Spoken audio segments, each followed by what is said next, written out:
I didn't wake up expecting police on my porch, but there they were, two officers, hands on belts, faces like they'd swallowed a lemon, and behind them stood Karen, chin-up, sunglasses like a crown, pointing at me like I'd already been sentenced, like she'd just discovered a villain in Act 2. There he is. That was the first truth I learned. Some people will pick a fight for the feeling of winning, not because anything's actually wrong. You gotta understand, this house, this yard, that pool, it isn't some weekend hobby I bought on a whim. I saved for it. I worked double shifts, slept in fire stations, missed birthdays, missed dinners, all that, so I could have a place to breathe when the alarm stopped. I built that pool with my own hands, tile by tile, screw by screw, sweat in the grout. As proof, I earned the quiet I wanted. So when someone marched up like she owned the air over my fence, something in me went very still and very certain I will not be bullied in my own home. She started with the usual theater clipboard held like a scepter. "We need to talk about the pool," she said, all business, like the words were tax law. I handed her the deed, calm, steady, nothing dramatic, and said, "This property isn't part of your HOA."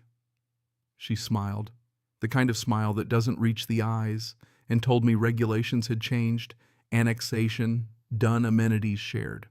Confidence like that is contagious, but it's also easy to fake. I've walked into burning buildings. I know panic smells like propane, and I know how to stay breathing when other people want to collapse. So I said one word, plain and flat: no. Her mask twitched. She left not like someone defeated, but like someone planning a chessmate.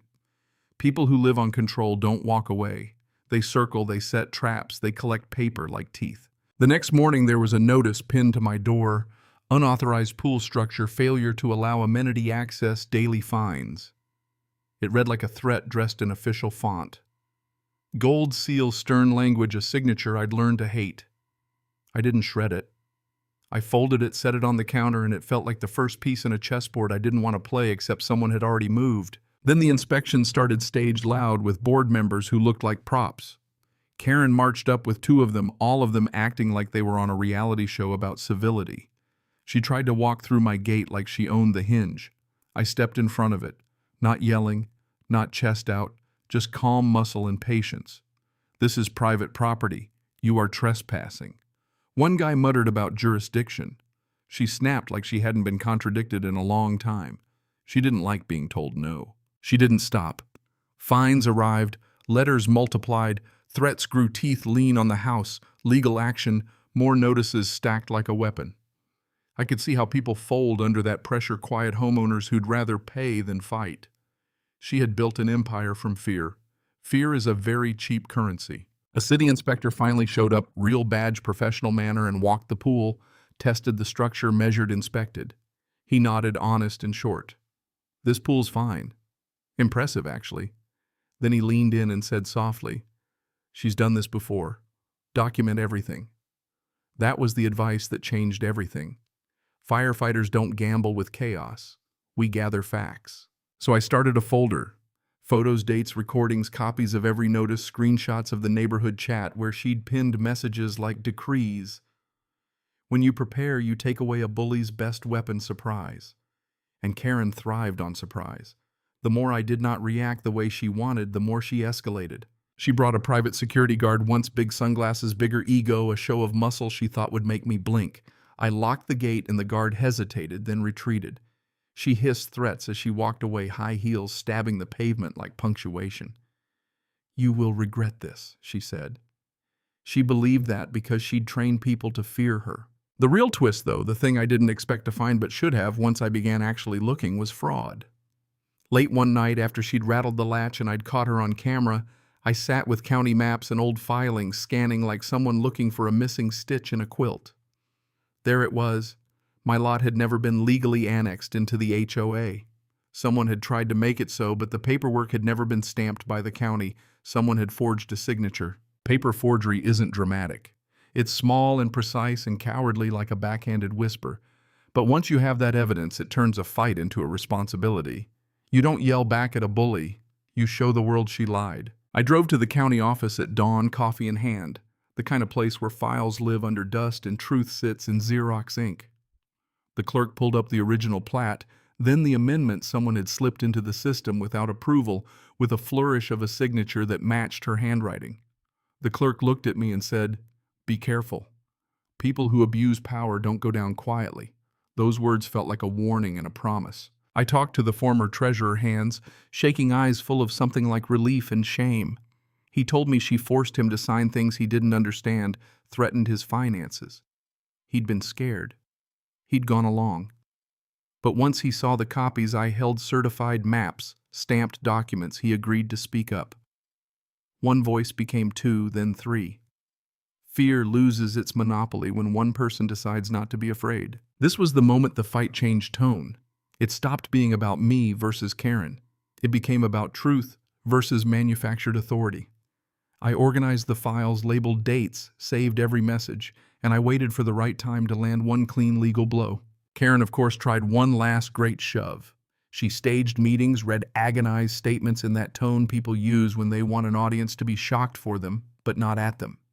She accused me of being hostile, of obstructing the community, of refusing rules. The room smelled of fluorescent lights and old grudges. She pointed. The kind of theater that works until someone walks up with certified documents. When I stood and placed county-certified plat maps on the table, you could feel the room lean. I handed over the forged amendment, the county copy showing it was never recorded. The former treasurer cleared his throat and told the exact story of threats and pressure. Then I hit play on a device and let her own voice say what she'd told him. Sign this now and keep your position, or I will have you removed and legally crushed. Her recorded threat echoed like evidence in a courtroom. There are few sounds worse for a tyrant than the shift of a room's attention from fear to recognition. People who once nodded at her commands now stared like someone seeing a magician reveal the trick. Her composure cracked. She sputtered, accused, blamed, but the thread was exposed. We took it to a hearing. I didn't show up with a speech or fury. I showed up with documents, witnesses, and calm.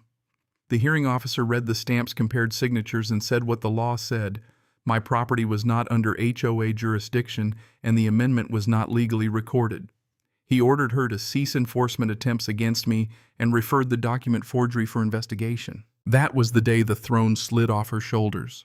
She slammed her palm on the table like a last act of drama, screamed that she'd be ruined, that I had ruined everything, but her authority had evaporated.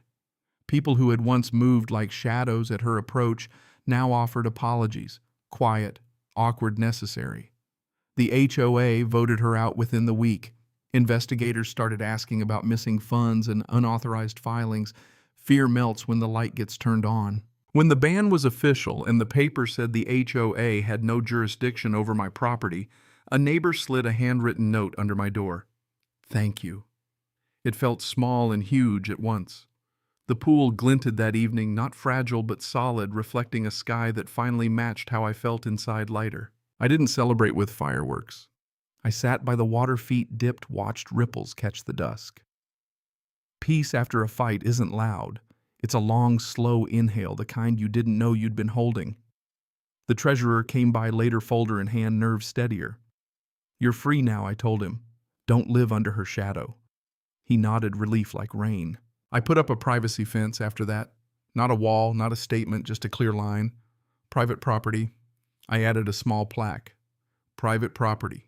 Respect earned. That plaque is cheap metal and a lot of meaning. It's a boundary, a reminder, and a promise that I'm not an easy target. The neighborhood exhaled. Kids laughed louder. Neighbors walked differently, shoulders back a little, as if some old weight had been lifted. Here's what I learned, and I mean this strength isn't a shout. Real strength is steady. It's patience mixed with preparation. It's the kind of calm that makes liars crumble. Truth is slow, but it's stubborn. You don't need to be the loudest in the room to be the strongest. Sometimes you just need to gather the facts, hold your ground, and wait for the spotlight. If you ever feel steamrolled by someone with a clipboard, remember two things. Document everything and don't confuse silence for weakness. Silence can be a strategy chosen, not forced. You have the right to dignity in your own home. You have the right to boundaries.